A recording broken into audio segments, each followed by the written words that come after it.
Hey, thanks for checking out the latest project, latest video. This is my 92 Civic Hatch that I picked up in actually mid-April of 2020, so kind of in the height of the pandemic. Slick top, so that was a good bonus. I am the third owner on it, and the first two owners definitely used it as a commuter because this thing has just under 360,000 miles on it, and it's still in one piece. Massive amount of rock chips on the front end, but it did come with that fancy factory bra that I'm probably gonna throw on eBay because it's worth a few $100 when you look them up.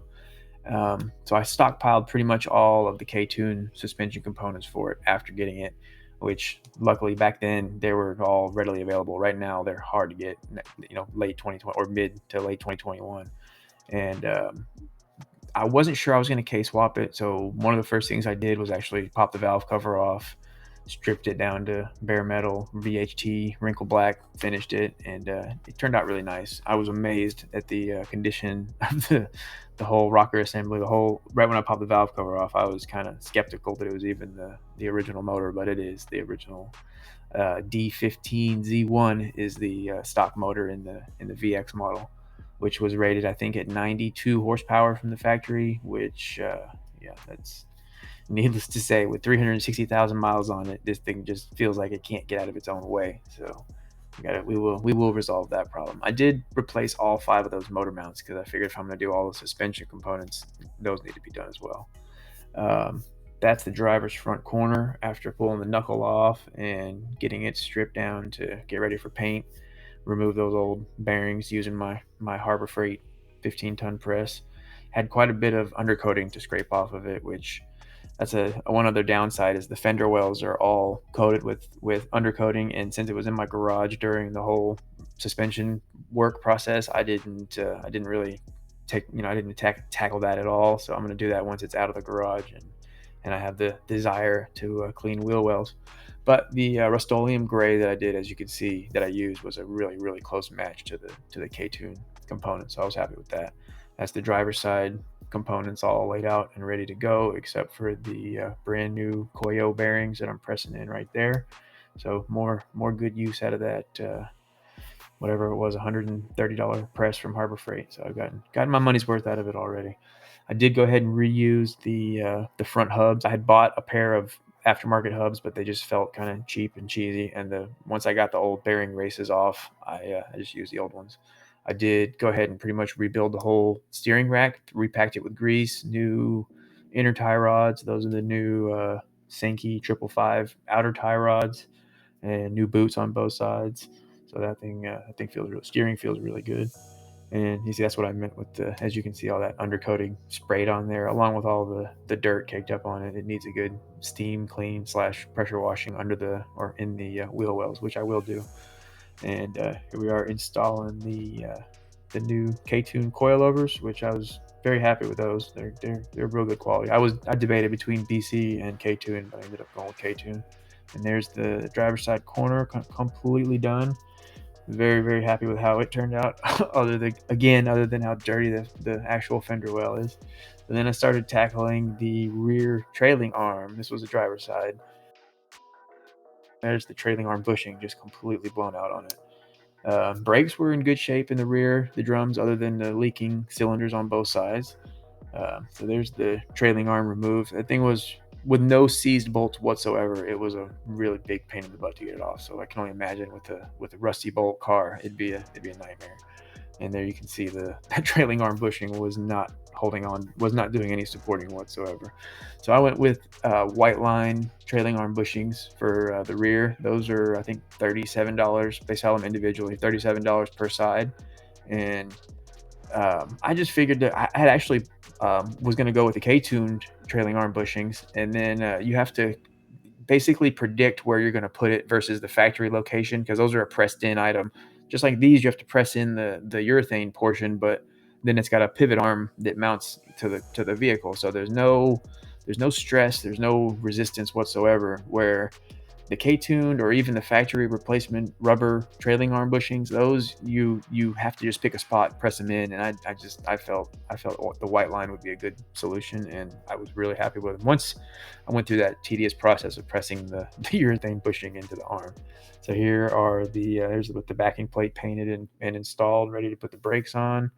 I did go ahead and just completely rebuild the rear drum brakes rather than doing a disc conversion, which I kind of regret in hindsight. But it was, I don't know, it was a decision I made that I can always change that down the road. So there's the drums completely rebuilt. Did go with the nice factory Honda wheel cylinders, because the aftermarket ones, again, I ordered them, showed up, and they just felt so cheesy and cheap that it was like I spent a few bucks more and got the good ones.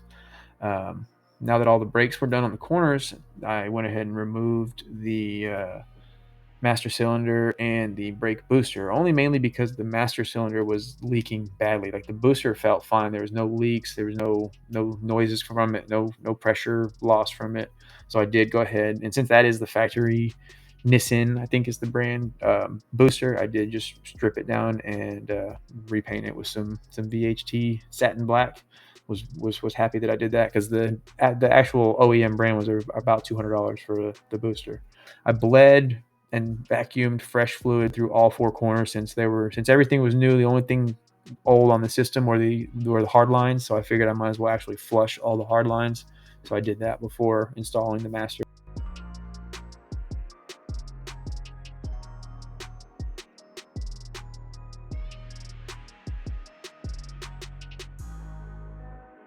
And then here we are onto the air conditioner system. I pulled the evaporator out of the dash, and at first glance, before I removed the casing, I thought, no, that was a kind of a waste of time. And then, as you can see, it was not a waste of time.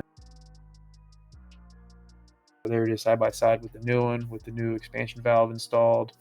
And there it is, all wrapped up and ready to install into the dash.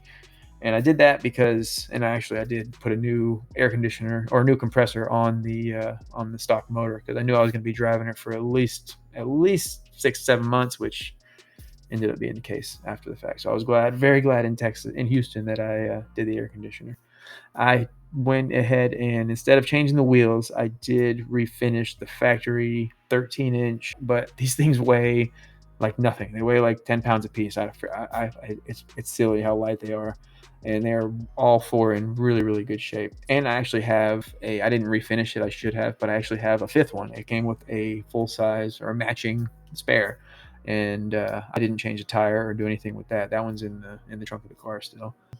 I went with the VHT silver wheel paint for the wheels, and then obviously I was left with these center caps that just looked terrible. And those H's are actually metal H's. They're super paper thin metal that I was able to soak and get them off the center cap, scrape off the adhesive, straighten them out, and then I hit them with some standard VHT wrinkle black. That's probably one of my favorite paints.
So after finishing all of that work, the suspension, the brakes, I then just drove it for about the next 6 months, and I was searching for a reasonably priced K-swap the whole time.